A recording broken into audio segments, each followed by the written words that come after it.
Muito bem, pessoal.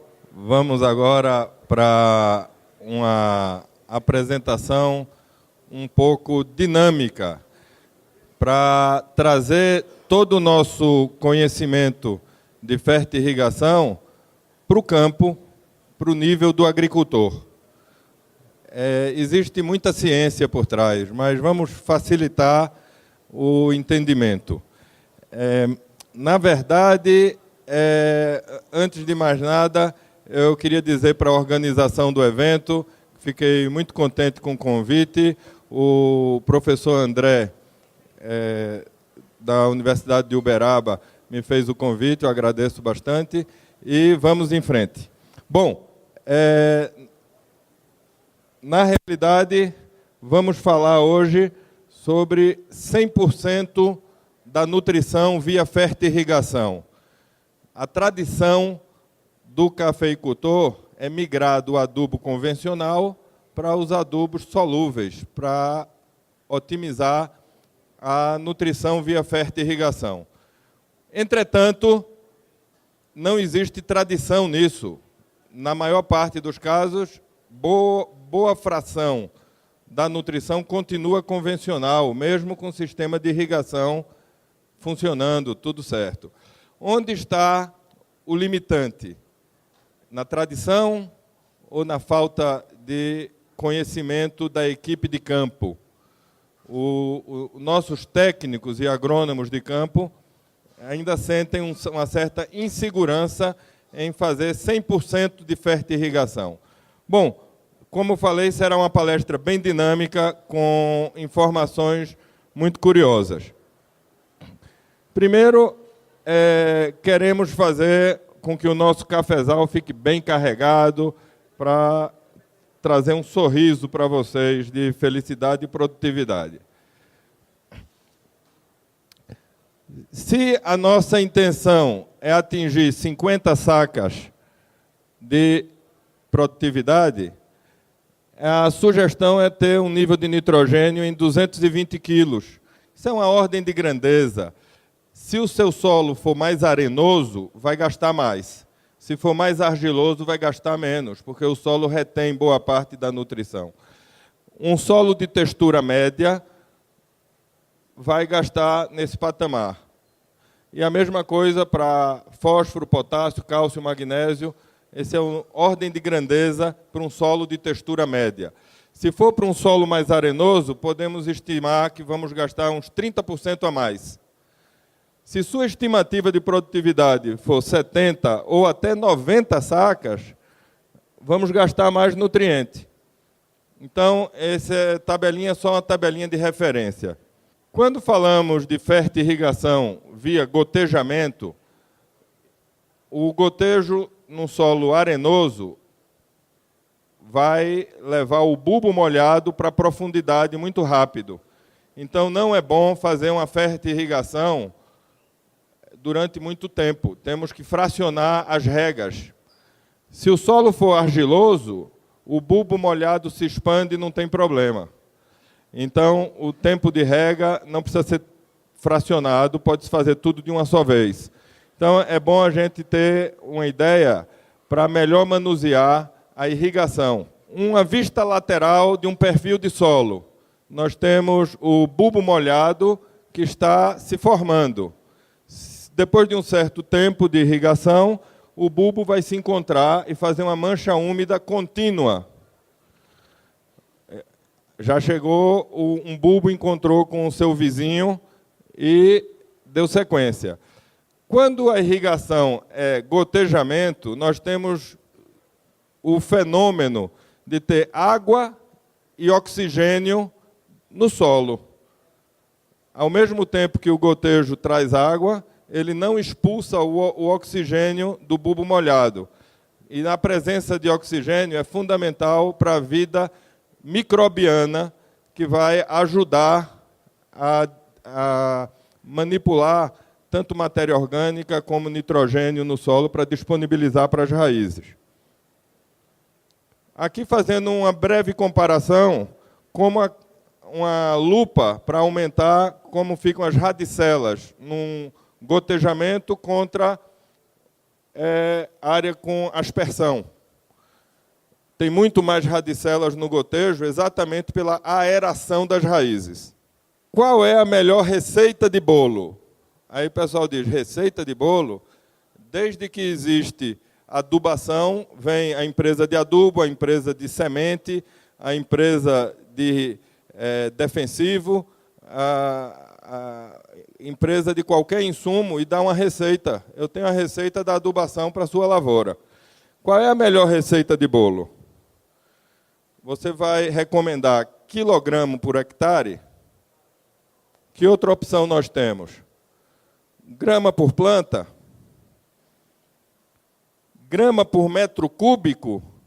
A anti-receita de bolo é o nosso objetivo aqui hoje. Vamos discutir como não passar receita de bolo. E a anti-receita de bolo depende de capacitação técnica agronômica. Se você não tem uma equipe que saiba como manipular a sua agricultura irrigada, é melhor voltar para a receita de bolo, que aí é o pacote pronto. Para isso, nós criamos a regra de ouro da fertirrigação. A regra de ouro da fertirrigação é como trazer para o agricultor fazer regra de 3.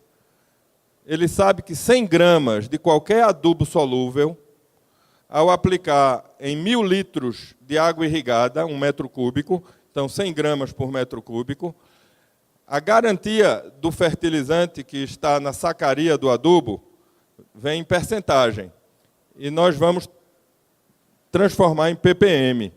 O que é ppm? Parte por milhão. Existem os parâmetros ideais em ppm. Quanto é o ideal para cálcio? Quanto é o ideal para potássio? Quanto é o ideal para magnésio? E assim por diante. Quantos ppms, que a concentração é o que a gente adota em fertirrigação.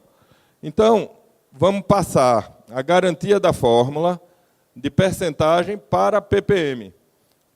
E aí fica muito fácil ver todas as análises em ppm.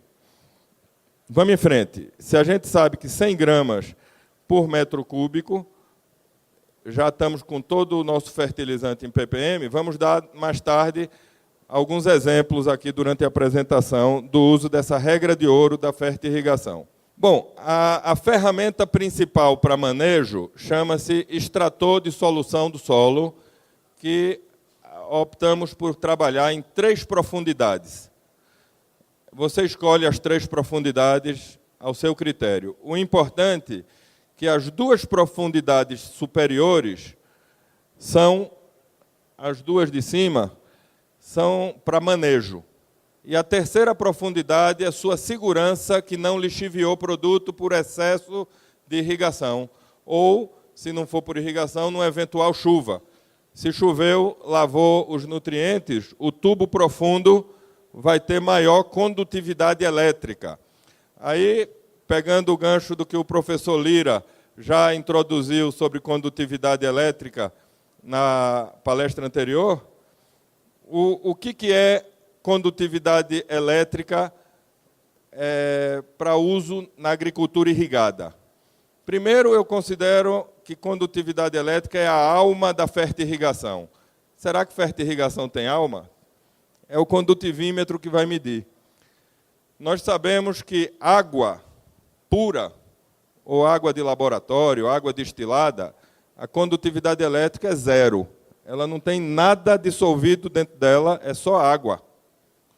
Se você coloca algum sal na água, o sal se dissocia em cátions, carga positiva, e ânions, carga negativa. Ao colocar um sal na água, e os fertilizantes normalmente são sais, você tem a proporcionalidade. Se você coloca 1 grama de sal por litro, 2 gramas de sal por litro, 3 gramas de sal por litro, vai sendo proporcional e é uma proporção linear. Aí é que é todo o trunfo de usar a condutividade elétrica para manipular as doses de fertilizantes solúveis a aplicar via fertirrigação. Bom, por exemplo, se o tubo mais superior marcar 1 de condutividade elétrica. O tubo segunda profundidade, marcar 1,5. E o tubo mais profundo, marcar 2. O tubo profundo tem o dobro da salinidade do tubo de cima. Esse em relação ao superior. Eu estou perdendo metade do meu adubo para a profundidade. Então, já identificou lixiviação. O objetivo é que não tenha diferenças grandes entre as profundidades. Já vi casos em que o tubo profundo tinha 3 ou 4 vezes mais fertilizante do que o de cima. E onde temos mais raízes ativas é em cima. Vamos adiante. Aqui é só uma ilustração para mostrar os tubos com o uso da seringa. A seringa você encaixa numa torneirinha de 3 vias, que a gente também chama de torneirinha de soro de hospital. E, manipulando a seringa, você saca o ar do tubo, forçando o tubo a entrar em vácuo. E o vácuo ele vai sugar para dentro do tubo a amostra, mais ou menos uma mímica do que a raiz está puxando para dentro da planta. Ele está imitando o que a raiz faz, sugando a mesma amostra para análise rápida. E aí vem, o que é análise rápida? Vamos mostrar de que se trata. Primeiro, ao colocar o tubo extrator no solo, você tem que ter o solo bem molhado. Se não tivesse molhado o suficiente, você despeja um balde d'água para colocação do tubo com facilidade. Faz um furo com um cano e depois coloca o tubo para não forçar a cerâmica na hora da colocação. Aí depois coloca, junta a terra em volta e está pronto. Essa foto eu coloquei de propósito para mostrar os tubos todos 3 brancos. E aí, depois de enterrado, você se esquece qual é o pequeno, o médio e o profundo. Aí, para solucionar isso, nós pintamos de verde, amarelo e vermelho como um semáforo. O verde é o pequeno, o amarelo é o médio e o vermelho virou o profundo. Um copinho com tampa desse similar que se usa em exame de urina para coletar a amostra e fazer o teste rápido direto na fazenda do agricultor. Aqui está a coleta da solução. É suficiente, depois de fazer o vácuo, umas 2 horas de espera, o tubo já encheu com a solução para análise. Evidentemente, o momento de fazer o vácuo é o final de uma irrigação. Se, por exemplo, você irrigou hoje de manhã, de 8 às 10 da manhã, depois das 10 até às 11, manda o rapaz lá fazer vácuo no tubo, que está no ponto ideal de fazer a colocação do vácuo. Você não vai fazer vácuo em solo seco, ele não funciona. Tem que ser solo úmido. E aí entra os aparelhos de medição. Primeiro, o condutivímetro e o pH-metro. Como falei, o condutivímetro é a alma da fertirrigação, porque sem esse aparelho para medir o nível de salinidade, nós estamos cegos, sem diretriz para saber se a dose da fertirrigação seguinte é adequada, é muito, é pouco. Minha experiência com fertirrigação diz que mais de 90% dos agricultores pecam pelo excesso de adubo. Sempre as condutividades elétricas dão exageradas. Então, podemos economizar nas doses. A única exceção do dia a dia de adubar muito pouco é para o cultivo da cana-de-açúcar. Eu nunca vi se adubar tão pouco. A cana-de-açúcar, mais ou menos, o que a gente encontra é 1/3 da dose ideal. Então, é um cultivo subalimentado pela falta de adubo tradicional. Mas café e a maioria dos outros cultivos, quase sempre se peca pelo excesso e o condutivímetro vai indicar o nível adequado. O pH-metro é a segunda ferramenta do dia a dia. Por quê? Nós temos um intervalo de pH onde os nutrientes que estão sendo aplicados estão ou não na fase solúvel. Quando você sai de uma faixa de pH adequada, o nutriente precipita, reage com outro, fica imóvel, não fica disponível para as raízes. Então, o pH-metro vai indicar como manipular a fertirrigação para que nas fertirrigações seguintes você traga o pH para o intervalo desejado. Vamos verificar depois. Bom, já falamos que a água pura tem condutividade elétrica 0. A água do mar, aqui no nosso querido Oceano Atlântico, por exemplo, é 53 de condutividade elétrica. A seiva da planta tem, em média, condutividade 7. Dentro da planta, a condutividade está 7. E o desejado para a solução do solo no bulbo molhado é manter a condutividade elétrica no intervalo de 1 até 3. Se você tiver a condutividade elétrica 7, que iguala com a seiva, ele não absorve, não tem gradiente. Aí, se você tiver 8 de condutividade elétrica, a planta vai perder água para o solo. Só que aqui é um intervalo muito curioso, vamos discutir isso daqui a pouco. Outra opção de medição de pH, teste de fita, igual que se usa para a piscina. Você molha os reagentes na solução e ele vai mudar de cor. E você compara na escala, na própria embalagem. Esse lado da embalagem vai de 4,5 a 7,5, e no verso da embalagem ele segue até pH 10. Então, o intervalo dessa caixinha de 4,5 a 10 é mais uma opção de medição de pH. Bom, esse é um gráfico clássico, onde se analisa pH 5, pH 6, 7, 8 e 9, para cada nutriente, onde ele está mais solúvel ou menos solúvel. Observe o segundo elemento na lista, que é o fósforo. Quando ele está perto de pH 8, tem um estrangulamento na solubilidade dele. E o fósforo, todo mundo sabe que com pH nesse patamar 8, ele começa a reagir com cálcio e faz fosfato de cálcio insolúvel. O mesmo fósforo, com pH abaixo de 5,5, reage com alumínio, faz fosfato de alumínio. E quando passa de pH mais baixo ainda, perto de 4,5, ele reage com ferro, faz fosfato ferroso. E aí é insolúvel. E se a gente não sabe o nível de pH hoje na solução do solo, qual o critério para saber se o fósforo aplicado está ou não disponível? A mesma coisa para outros elementos. Observe os microelementos: ferro, manganês, boro, cobre e zinco acima de pH 8. Todos eles estão com baixa solubilidade. Um único micro disponível em meio alcalino seria o molibdênio, que está muito bem obrigado no pH alcalino. Porém, o contrário do molibdênio no pH ácido. Então, essa tabela é de referência para todos os elementos, para direcionar como corrigir as fertirrigações com produtos mais ácidos, via fertirrigação, ou mais alcalinos.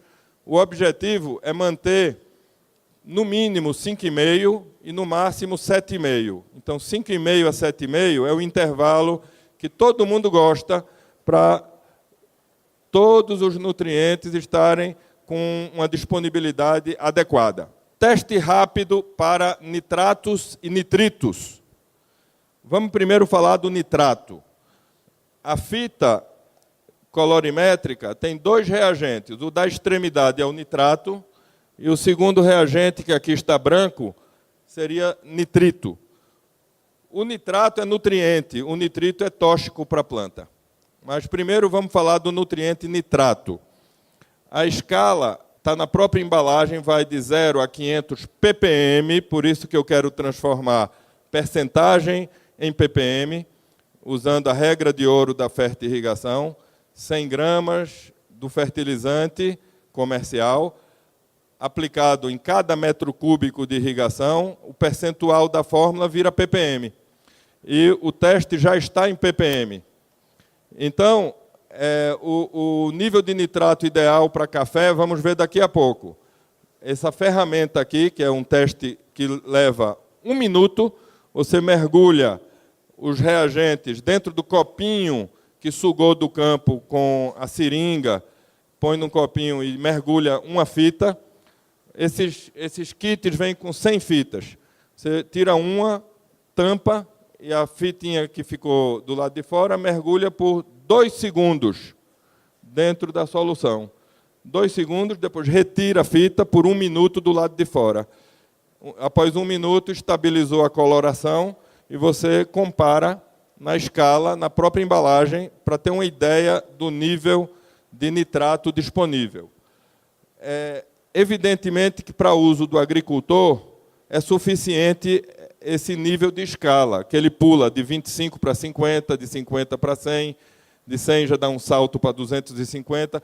Os intervalos são muito amplos quando vai ficando mais concentrado. Mas, para nossa informação, é suficiente para decidir se, na próxima fertirrigação, vamos ou não aplicar algum nitrogênio. Evidentemente, há testes mais apurados em nível de laboratório e para quem quer fazer um trabalho científico. Bom, o segundo reagente, que aqui está branco, é bom que ele fique sempre branco, porque se ele reagir e mudar de cor, significa que existe nitrito, e nitrito é altamente tóxico para a planta. E por que o nitrito é tóxico? Aí é muita curiosidade. Quando se aplica ureia ou alguma fonte de amônio, por exemplo, sulfato de amônio ou MAP, que contém amônio, essa forma de nitrogênio é transformada no solo até que eles vão, no fim do ciclo do nitrogênio, nitrificar para virar nitrato. Só que o nitrato ele precisa de 3 pré-requisitos. Oxigênio no solo, porque as bactérias que nitrificam são aeróbicas. Precisa de pH entre 5 a 8, porque as bactérias só proliferam nesse intervalo de pH. E precisa de temperatura alta. Abaixo de 8 graus, por exemplo, países de clima frio, como na Europa, no Canadá, ou aqui no sul da Argentina, pode ter época do ano com temperatura do solo abaixo de 8 graus. As bactérias não trabalham no frio. Então, esses 3 pré-requisitos. Aqui nós não temos problema de temperatura, é quente o ano todo. Então, temos que saber se tem oxigênio no solo, porque são bactérias aeróbicas, ou se o pH está entre 5 a 8. Se atendeu a isso, vai virar tudo nitrato. Se faltar algum elemento, acumula nitrito, e nitrito a planta absorve, porque é um ânion, tem carga negativa, e ao entrar dentro da planta, ele não consegue metabolizar como o nitrato é metabolizado. O nitrato, ao entrar na planta, é quebrado por uma enzima chamada nitrato redutase, e vai virar, dentro da planta, amina NH2, e a amina vai servir para a planta fabricar aminoácidos internos dentro da planta. Se entra nitrito, ele consegue decompor muito pouquinho, e vai acumulando nitrito até toxidez. E essa toxidez causa abortamento de flor, de frutinho, chumbinho, ele não desenvolve e inibe a planta de fabricar aminoácidos e proteínas. Então, a planta trava por excesso de nitrito. Ao aparecer nitrito nesse teste, luz vermelha, vamos ver qual é a causa, se é excesso de água com encharcamento que falta oxigênio, ou se é o pH fora do intervalo das bactérias. Teste rápido para fósforo.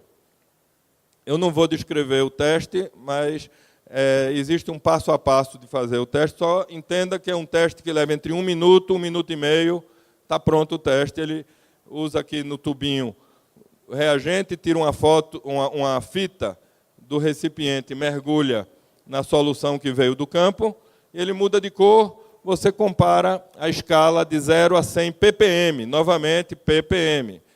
Qual é o nível ideal de fósforo para as plantas? Aí vamos dividir em solo argiloso, médio, arenoso. Em solo argiloso, o ideal é entre 20 a 25. Aqui, esse intervalo aqui, 25. No médio, ele vai de 30 a 40 ppm. e no arenoso de 50 a 60. Passou de 60, já não é solo, é para hidroponia. Em meio hidropônico, ele vai de 80 a 100 ppm de fósforo ideal. Aí esse tipo de teste direciona se você tem ou não tem fósforo disponível. Não tem nada a ver com análise de solo, tem a ver com solução do solo. Se for fazer uma comparação entre análise de solo para análise da solução do solo, é como dinheiro no banco. A solução do solo só mostra o que está na conta corrente. Se você tem dinheiro investido, fundo de garantia, poupança, fundo de investimento, título de capitalização, o que for, é seu, mas não está disponível hoje. Está lá no solo. Então, a análise de solo diz tudo que você tem guardado no banco, mas disponível é só o que está na conta corrente. Teste rápido para potássio. Aí, do mesmo modo, tem que fazer uma colocação do reagente, a fitinha, ela muda de cor e você compara. O teste rápido de potássio, eu desaconselho de utilizar durante a fase vegetativa de uma lavoura, porque o fabricante do teste fez com que a escala comece de 200 ppm. Na fase vegetativa é comum a gente estar abaixo de 200 e a gente pensa que é zero, mas não é. Se tiver 150 ou 100 ppm, para a fase vegetativa é suficiente, só que não vai aparecer. Porém, no enchimento do grão até a maturação, nós vamos para o intervalo entre 200 a 400 ppm, que é necessário de potássio nessa fase. Aí o teste funciona muito bem. Teste rápido para cálcio. Também é um teste simples, leva 2 minutos para fazer, e identificamos na escala de 0 a 100 ppm de cálcio. Teste de titulação. Esse já não é de fita. Você coloca num tubo de ensaio. Observe que todo o público aqui entende hebraico, então eu trouxe esse teste de Israel. Está aqui tudo escrito em hebraico, mas eu sei que vocês entendem que o primeiro reagente, você coloca uma gotinha, ele vai ficar azul. Depois, do segundo reagente, uma gotinha, ele vai ficar amarelo. E do terceiro reagente, você vai gotejar quantas gotas for necessário para voltar a ficar azul. Se você gastou, por exemplo, 5 gotas do terceiro reagente e ele voltou de amarelo para azul, cada gotinha vale 80 ppm de cloreto. Então, 5 gotas seriam 80 vezes 5, daria 400 ppm. E assim por diante. Então, teste de titulação.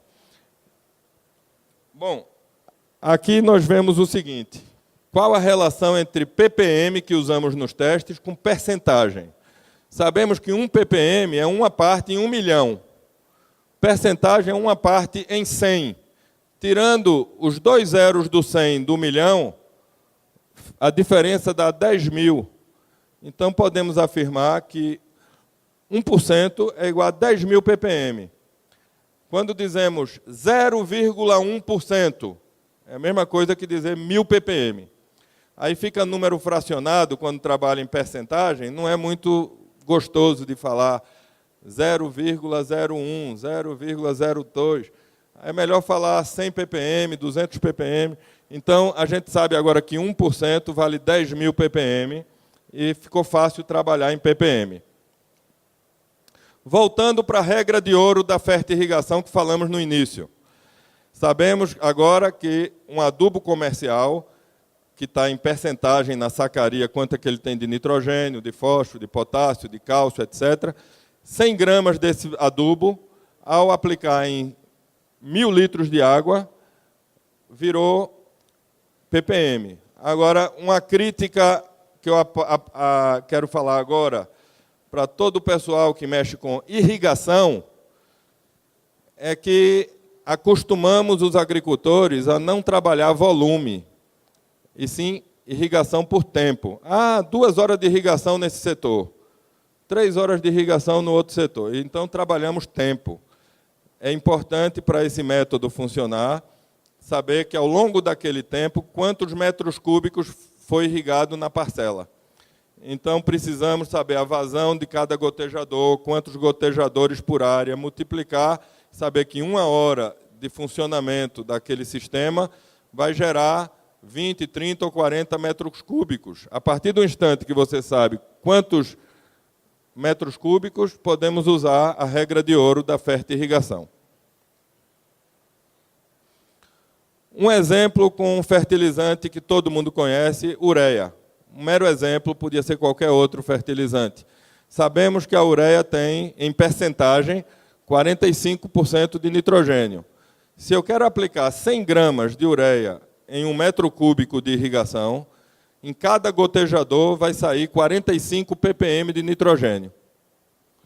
Aí vamos fazer uma conta. Eu desejo aplicar 90 ppm. Meu plano de fertirrigação, eu quero aplicar na minha lavoura 90 ppm de nitrogênio. E o volume de irrigação, 4 milímetros de irrigação, são 40 metros cúbicos. Cada milímetro de rega, põe um zero a mais, vira metro cúbico por hectare. Então, 4 milímetros de rega vale o volume de 40 metros cúbicos de irrigação. Agora que eu tenho um volume que vai ser irrigado na minha próxima fertirrigação, eu quero aplicar 90 ppm. Porém, eu sei que 100 gramas por metro cúbico vai dar 45. Faço agora a regra de 3. Para conseguir 90, que é o dobro de 45, eu também vou dar o dobro da concentração. Em vez de 100 gramas por metro cúbico, vou dar 200 gramas de ureia por metro cúbico. Aí, com 200 gramas de ureia, no volume de 40 metros cúbicos, o equivalente a 8 quilos desse fertilizante.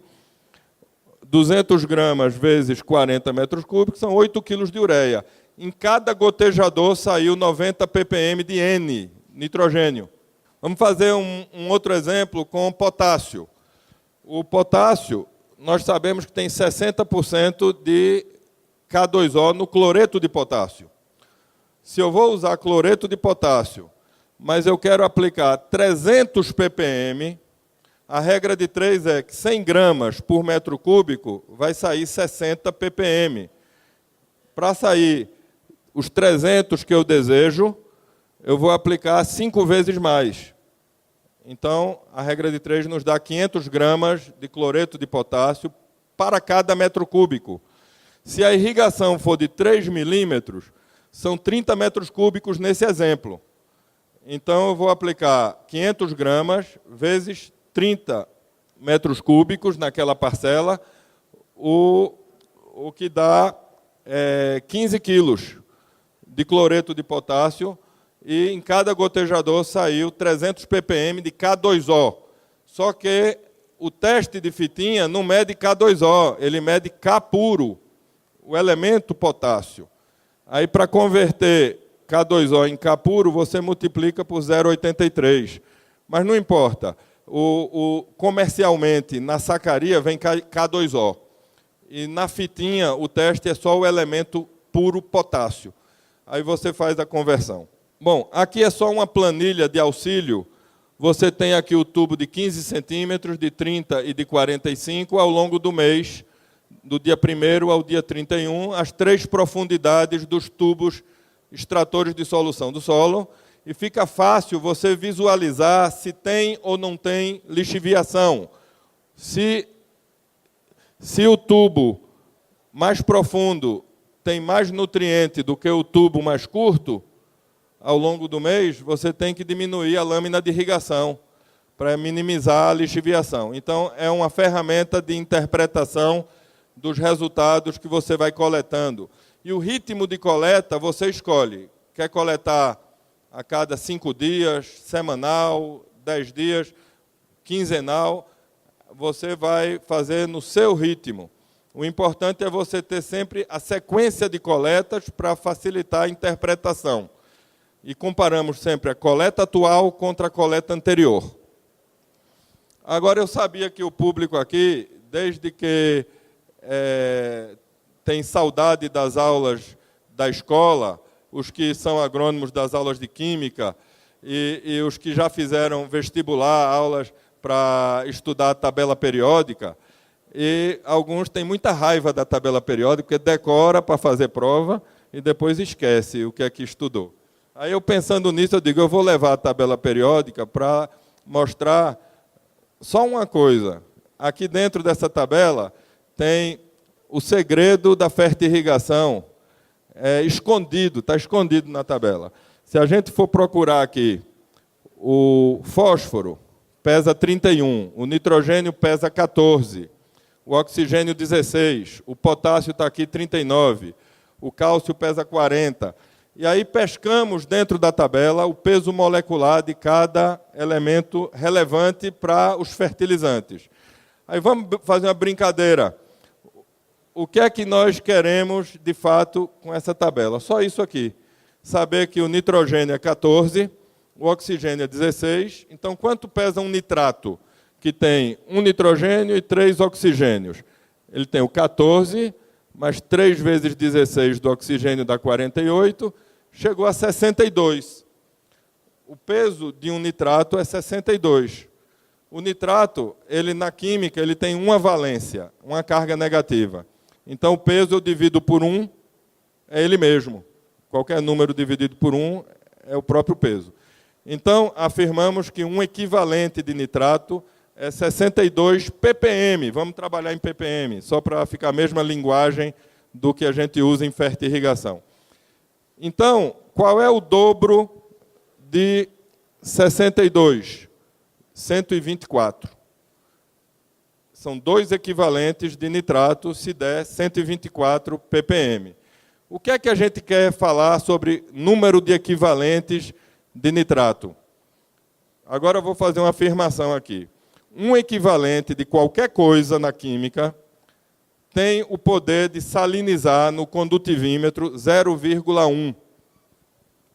2 equivalentes de qualquer coisa, qualquer elemento, qualquer molécula que formar, vai salinizar 2 equivalentes, 0,2 no condutivímetro.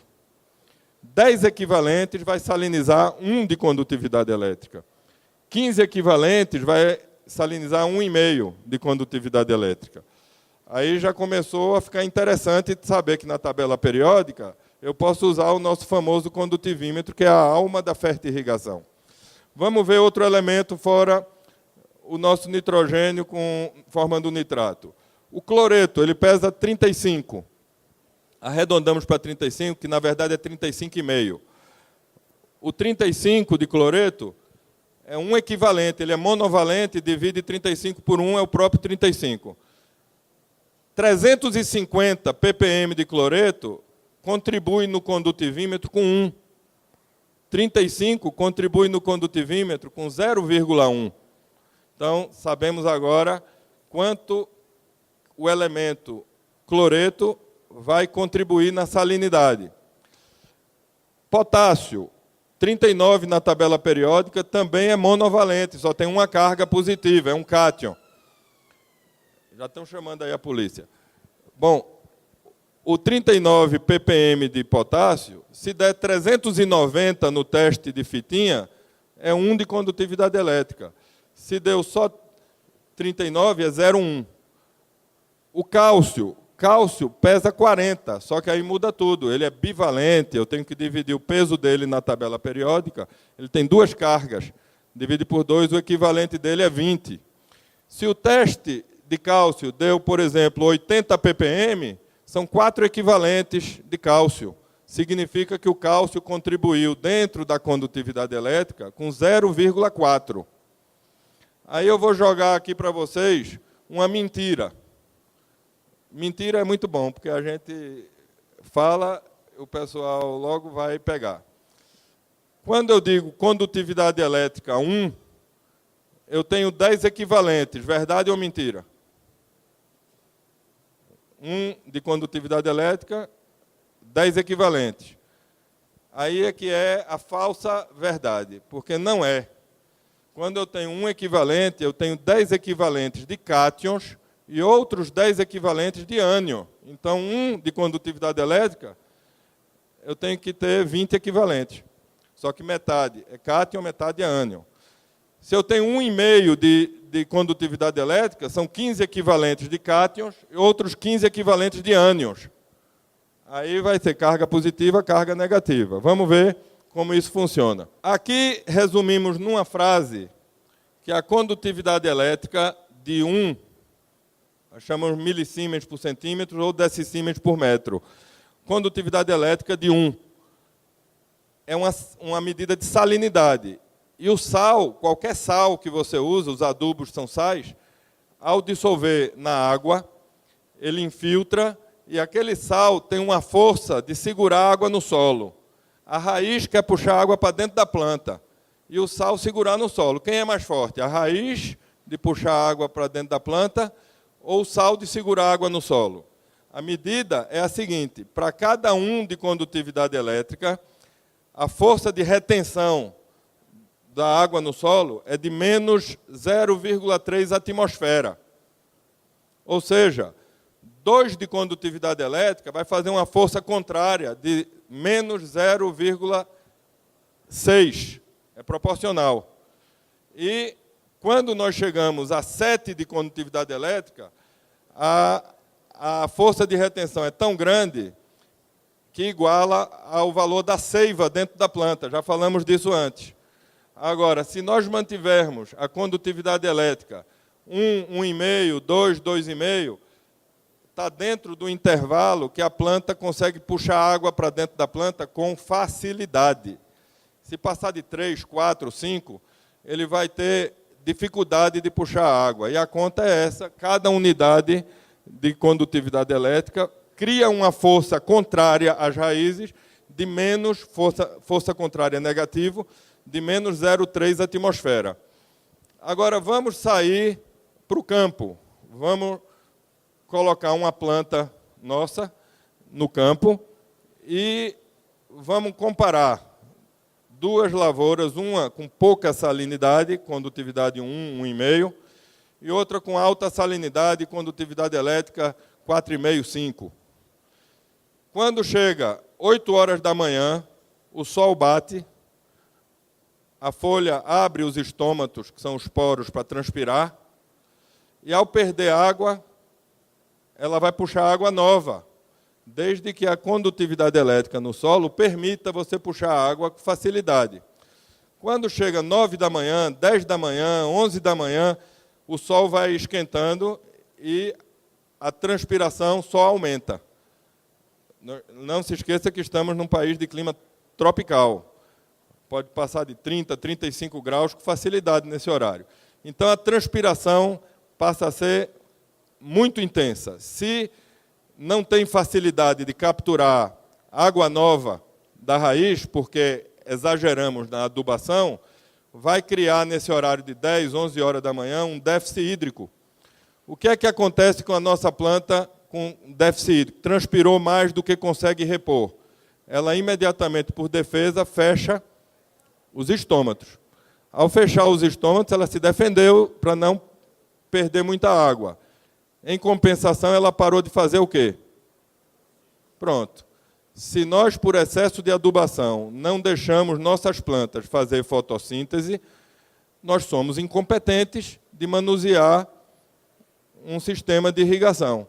O segredo nosso é manter uma condutividade elétrica que permita nossas plantas estarem com os estômatos abertos a maior parte do período de luz, desde 7 horas da manhã até 7 horas da noite. Se nós não podemos fornecer 12, 13 horas de luz para fazer fotossíntese, no melhor horário do planeta, nós estamos num país tropical, chega 10, 11 horas da manhã, fecha os estômatos, só vai abrir depois das 4h30 da tarde, jogamos na lata do lixo 5, 6 horas de fotossíntese, porque não usamos a salinidade adequada. Então, o resumo disso é que doses normalmente pequenas e frequentes, sempre corretivas, por isso que se faz o manejo, é a anti-receita de bolo ficar corrigindo para adequar e otimizar.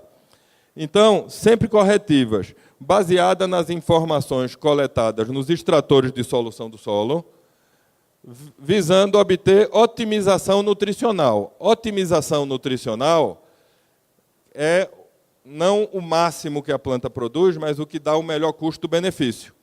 Aí é a otimização nutricional do ponto de vista agronômico, não do ponto de vista botânico. Do ponto de vista agronômico, é o que dá o melhor custo-benefício. Sempre respeitando fenologia e fisiologia da planta. Quando eu estou fazendo uma apresentação para agricultores, eu não uso a palavra fisiologia da planta. Eu troco fisiologia por quando a planta funciona. O que é a fisiologia? É o funcionamento da planta. E quando é que uma planta funciona? A planta funciona quando ela faz fotossíntese. Se nós não deixamos a planta fazer fotossíntese a maior parte do período de luz, então ela não funcionou. Então esse é o resumo. Então dizemos que o excesso de fertilizante causa uma briga entre as raízes e o solo para ver quem vai ficar com a água. E os números foram dados. O poder salinizante de alguns fertilizantes. Pronto. Por exemplo, ácido fosfórico, quando você usa 1 kg por metro cúbico, ele saliniza 2,2. Cloreto de potássio é 1,7. Aí veja que surpresa.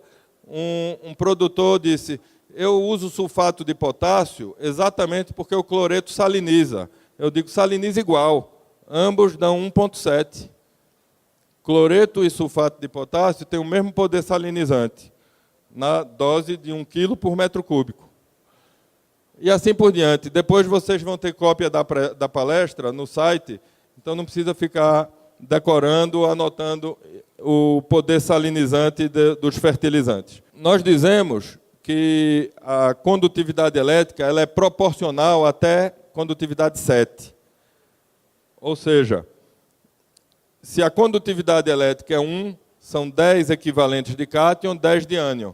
Se a condutividade elétrica é 2, são 20 equivalentes de cátion, 20 de ânions. E já falamos disso, só uma tabelinha para ilustrar, para consultar. Passou de 7, saturou. Ele já não é mais proporcional. Mas também já está fora do intervalo agronômico. Ninguém vai trabalhar com condutividade elétrica tão alta, porque senão a planta já morreu. Aqui é só um resumo mostrando a tensão negativa, quando a condutividade é 1, quando é 2, 3, ele está luz amarela a partir de 4.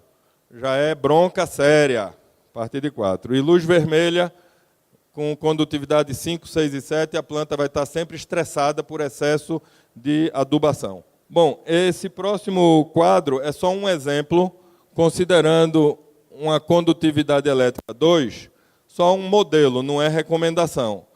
Aqui nós dizemos, o lado esquerdo são os cátions e o lado direito os ânions. Por exemplo, se você tiver uma condutividade elétrica 2, o somatório de equivalentes deu 20. E ele pode ter 10 equivalentes de potássio, 4 de cálcio, 2 de magnésio e assim por diante. Já os ânions também tem que dar 20. Aí entra aqui os possíveis ânions que compõem uma condutividade elétrica 2. Então, é um mero exemplo para ilustrar a ideia. Agora, vamos para o café. Qual é o intervalo de condutividade elétrica que o café gosta e qual o que ela tolera? De 1 até 2,5, ela gosta. 1 para a planta jovem, e principalmente na planta adulta, na fase vegetativa, e à medida que ela vai enchendo de fruto, vai aumentando a condutividade elétrica para 1,5, 2. Na maturação pode chegar a 2,5. O nível de pH fica no intervalo de 5,7 até 7,5, está um nível mais adequado. Cloreto não devemos ultrapassar 350 ppm, é luz vermelha. Então, quem usa cloreto de potássio ou qualquer outra fonte de cloreto e faz as medições, ficar de olho para não passar desse teor de 350.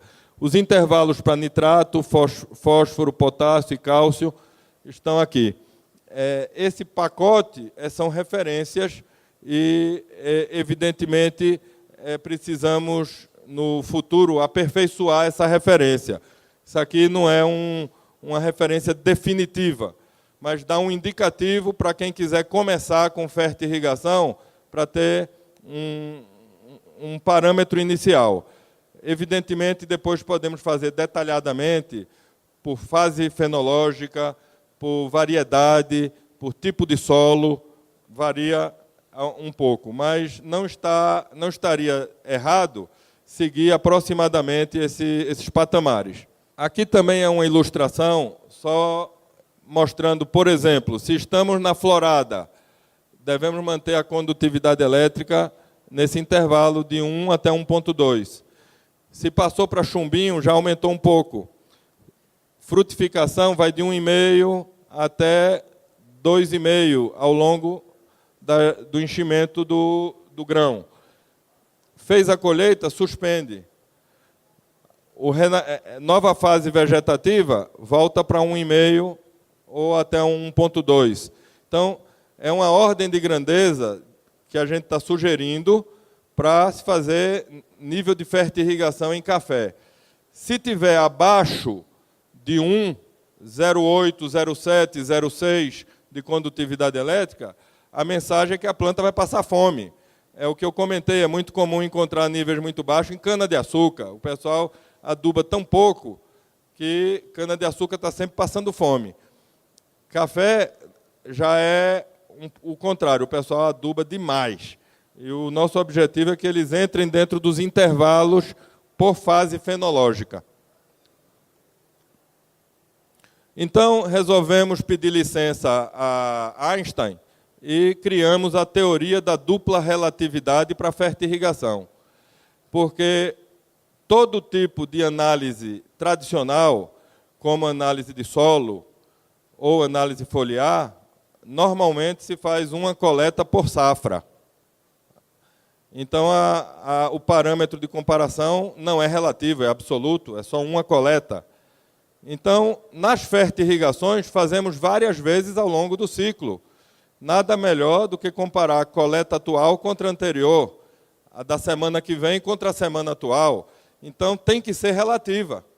Então, para fazer a relatividade em fertirrigação, criamos a teoria da dupla relatividade.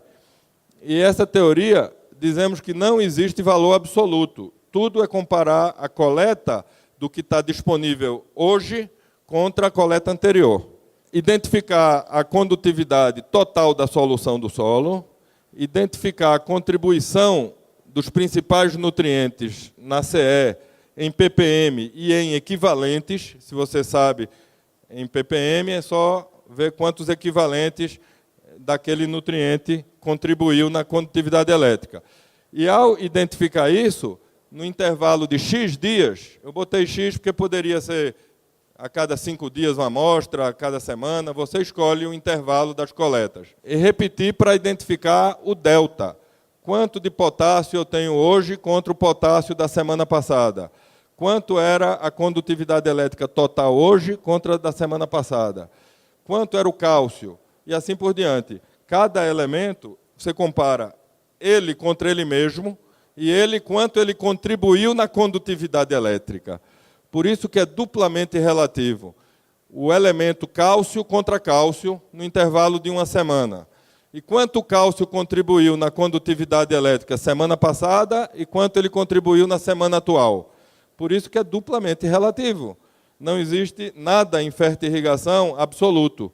Cada elemento contra si próprio e cada elemento quando ele contribuiu na salinidade total, e tudo baseado no delta, para decidir o manejo. Se você, por exemplo, o cálcio, gostaria de 80 ppm, identificou que tem 40, o delta é outros 40, que faltou. Então, a próxima fertirrigação eu vou aplicar 40 ppm de cálcio. E você sabe, se, por exemplo, aplicarmos nitrato de cálcio, sabemos que ele tem a percentagem de cálcio no nitrato de cálcio é 19. Só para efeito de conta, vamos arredondar o 19 para 20, eu tenho que aplicar 40 ppm, que é o delta. eu vou aplicar 200 gramas por metro cúbico. Sabemos que 100 gramas dá 20 e falta 40, fazemos aquela regra de 3. Com 200 gramas de nitrato de cálcio em cada metro cúbico irrigado, vai sair no gotejador os 40 ppm do delta que faltou. Aí é o manejo corretivo só para aplicar o delta. Então, usar a regra de ouro da fertirrigação, que é 100 gramas por metro cúbico, passar o nutriente de percentagem para ppm. Os testes estão tudo em ppm, matou a charada. Agora, esse método, para funcionar, temos que trabalhar não mais tempo de rega, e sim volume. E ter o pessoal que toma decisão no campo com os testes periodicamente, pelo menos uma vez por semana. Aí, para dar um gosto de quero mais para vocês, eu queria só mostrar uma patente que eu fiz de um choque de pH, que é um assunto extra. O choque de pH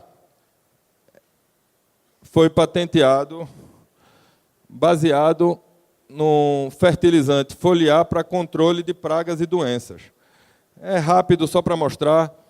Aqui está o meu nome como autor da patente. E nós aplicamos um fertilizante muito ácido, ele tem um pH 2,2, e ao pulverizar a lavoura com um produto muito ácido, a folha da planta fica bem molhada, num ambiente que é inóspito para o patógeno.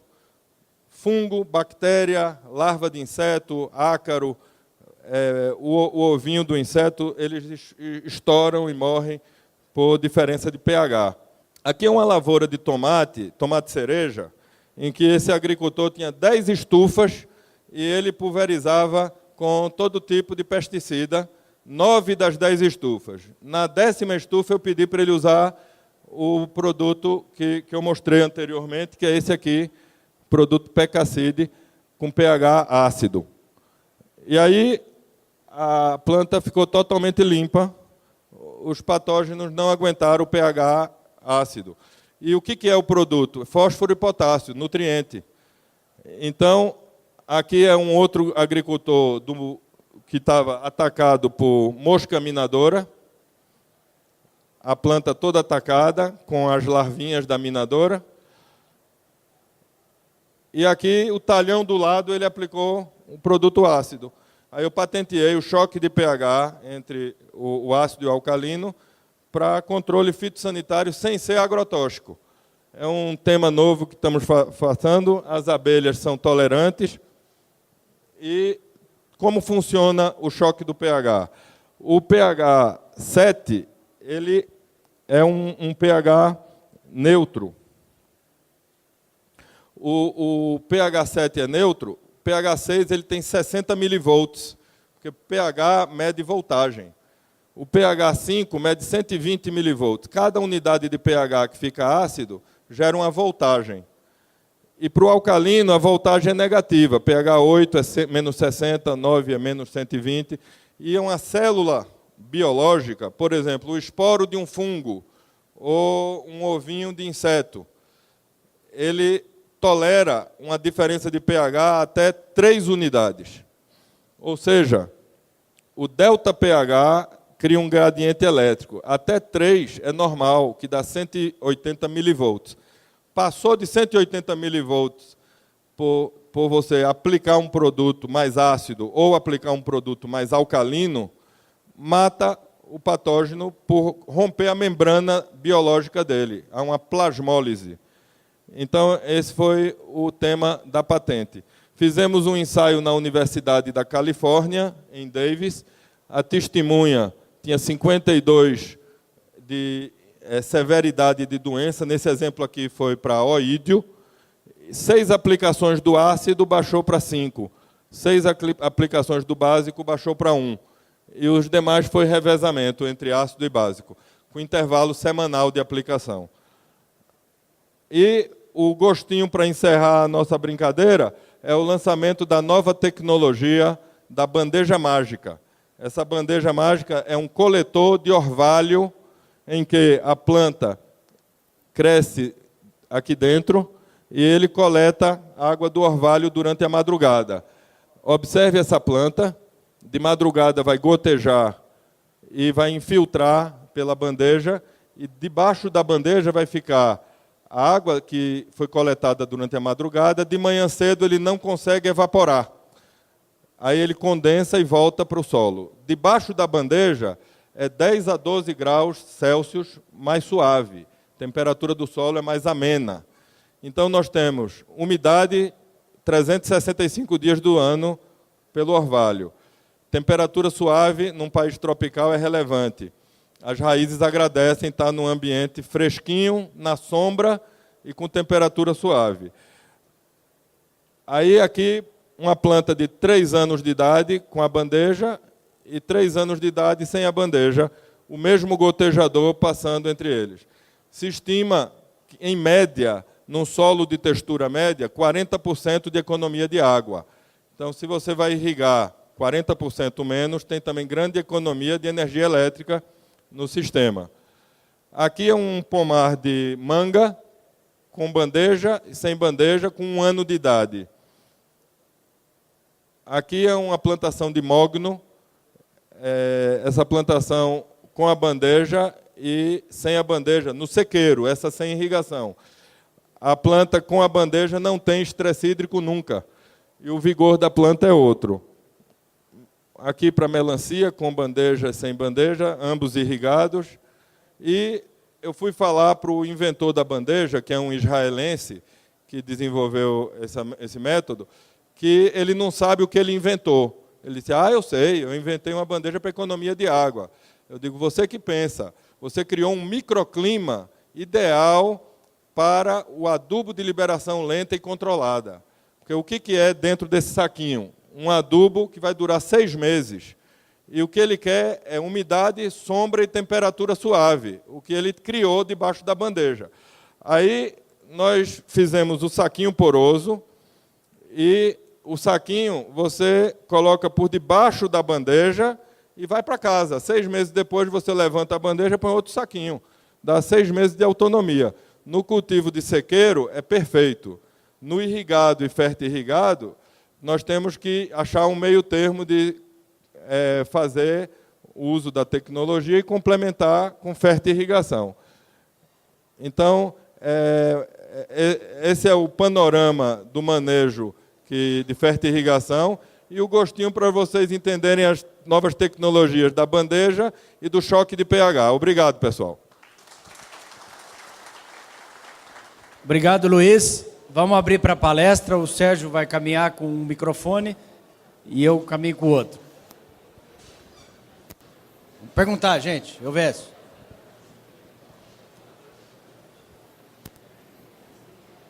Uma pergunta aqui, professor. Bom dia, meu nome é Admar. Meus parabéns pela palestra, foi muito interessante. A minha dúvida é o seguinte: quando que eu devo fazer a coleta da solução para ver a condutividade? Depois de uma chuva, depois da fértil, depois de uma irrigação? Bom, aí você está complicando o cenário, porque nós aqui no Brasil reinventamos a forma de trabalhar agricultura irrigada, em que se irriga sempre e fertirriga de vez em quando. No mundo afora, sempre que se irriga, se fertirriga. Aí, aqui às vezes o pessoal irriga uma vez por quinzena, mas irriga todo dia. Fertirriga de vez em quando. Evidentemente que com esse cenário, a gente vai ter certa dificuldade de interpretação. É uma questão de qual o manejo que você vai adotar. Acho que a amostra vai lhe dar uma radiografia do momento. Se você coletou após uma fertirrigação, vai dar que naquele momento ele vai estar com aquela condutividade elétrica mais elevada, tudo mais. Agora, para você migrar para uma fertirrigação mais frequente, você tem que ter o seu sistema com automação. Para fazer manual é impossível. Aí depende do manejo que você vai adotar. Agora, eu faria, a princípio, uma coleta semanal. Depois você pode ajustar para outros intervalos. Professor, já peço desculpas pela simplicidade da pergunta. Seria interessante eu classificar o solo exatamente no local onde eu vou colocar os meus extratores? E se fosse interessante, digo isso pela variabilidade, né? E se fosse interessante, seria razoável eu classificar esse solo estratificando as profundidades, por exemplo, de 0 a 15, de 15 a 30 e de 30 a 45, para me auxiliar de alguma forma na interpretação da extração ou da mobilidade desses nutrientes?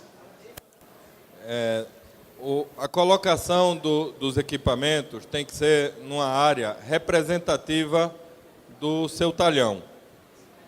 A colocação, você não vai colocar, por exemplo, na borda do talhão ou na borda do bulbo molhado. Tem que ser representativo do que você quer medir, porque ele está imitando a raiz da planta. Então, não tem que inventar extremos. Coloque ele num lugar mediano no talhão, onde o bulbo molhado tem um bom alcance. A profundidade, o importante são as duas de cima. A mais profunda é só a sua segurança que não desperdiçou. Aí é o critério bem simples. Sim.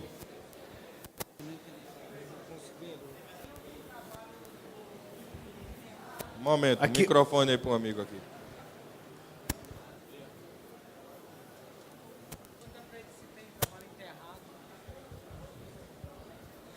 Você tem algum trabalho enterrado? Irrigação enterrada? Gotejador subterrâneo, vários. Nós temos para gotejador subterrâneo a maioria em cultivos perenes. Em citros, em cana-de-açúcar é bastante usado. Agora, nos Estados Unidos, eles já estão fazendo gotejo enterrado para algodão e milho, com gotejo enterrado. E o monitoramento é o mesmo. Você coloca os tubos de sucção onde você quiser. O importante é que as cerâmicas estejam onde tem umidade para ele sugar. Mas não tem limitação do tipo de irrigação. E não é só para irrigação localizada. Pivô central também faz. Outros tipos de irrigação dá para monitorar. É claro que via gotejo você tem como manipular a fertirrigação seguinte, com mais facilidade. E outros sistemas de irrigação são limitados nisso. Professor, existe alguma relação do pH e da acidez na hora que você está preparando lá na caixa, antes de ir para o extrator? Você consegue fazer alguma relação, fazer essa comparação de quanto está no solo e quanto está na cauda que você está preparando? Não tem relação o que você bombeou com o que o solo retém. Porque num solo mais arenoso, você pode ter bombeado e o solo não segurou com eficiência aquela solução e não vai obter. É a mesma coisa, o que você bombeou num solo mais pesado, já tem o que tinha antes, você só adicionou o que bombeou.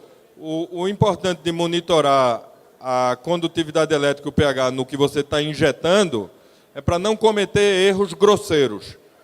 Você saber que não fez nenhum absurdo na hora de bombear. Mas o que infiltrou e o que o solo retém não é proporcional a nada que você já está bombeando. Elvésio, da BID, o interesse é um interesse bem amplo, viu, doutor Luiz? Porque com a sua experiência de profissional, a experiência internacional, antes de mais nada, é parabenizá-lo pela praticidade das explicações. Mas mesmo com tudo isso, eu queria, com a sua experiência e sua visão, você poder dizer qual é o ambiente de recurso humano, de gente, que você encontra no campo para aplicar coisas refinadas, igual você colocou ali na tabela, com aquelas margens pequenas e ver isso funcionando realmente como deve funcionar. O que você enxerga no Brasil em termos disso? Elvésio, obrigado pela sua pergunta, porque é exatamente o ponto que chama-se fator humano. A nossa mão de obra qualificada no campo, que não é o mesmo nível da agricultura de sequeiro. A agricultura de sequeiro, que usa os adubos convencionais, não precisa manipular uma condutividade elétrica, não precisa escolher um adubo de tendência mais ácida ou mais alcalina, não precisa calibrar nem usar aquela regra de ouro da fertirrigação para ajustar a próxima dose, na próxima fertirrigação. A nossa mão de obra precisa ser muito mais treinada. E isso é um serviço de extensão rural. Extensão rural é uma lacuna que nós temos em todo o Brasil, onde nós temos excelentes profissionais e professores que não conseguem chegar ao campo. Falta o extensionista, que é os agrônomos que estão sendo formados, têm que ir para o campo com esse nível de bagagem de informação que a gente teve a oportunidade de apresentar hoje aqui. E isso não se faz por mágica, tem que ter planejamento, tem que envolver a academia, os institutos, as associações, promover seminários, cursos, treinamentos, trazer as empresas para o debate. Sem esse debate, vamos voltar para a receita de bolo. A receita de bolo, está todo mundo feliz com a receita de bolo? Continua. Se não, vamos nos mexer. Esse evento é uma porta para a gente se organizar nesse sentido. Então, eu agradeço a sua pergunta. Como é que eu compro? Como é que eu adquiro? O valor dos kits e como eu adquiro isso? Olha, os kits completos, eu vou dar uma ordem de grandeza. Ele aproximadamente uns R$4.000, o pacote de kit completo. Aí depois você tem que ver número de estações. Você tem várias parcelas para medir, adiciona estações. Um kit completo é suficiente para 4 estações por uma safra, se você mede semanal. Agora, se você tem 20 talhões para medir, vai precisar comprar kits adicionais. Uma vez a gente percebendo com o kit que salinizou, aí eu suspendo esse turno, volto com água e abundância, como é que a gente vai corrigir isso? Exatamente. Se você identificou, vou dar um exemplo numérico da sua pergunta, você identificou que a condutividade elétrica está acima de 3. Por exemplo, coletou e deu condutividade 4. Aí você diz, epa, luz vermelha. Eu estava programado para fazer essa semana a aplicação de produtos, só que já está com muito produto. Então, eu vou fazer uso só da água para diluir. Aí entra a irrigação pura. Ou pode ser pontual, com um ou outro nutriente deficiente que não faz parte do coquetel de sais, pode ter um ou outro nutriente. Agora, em geral, é minimizar a aplicação e aumentar a água para diluir e voltar a uma condutividade elétrica aceitável. Esse é o manejo adequado. Sim, pessoal, mais alguém? Podemos encerrar, então? Obrigado, pessoal.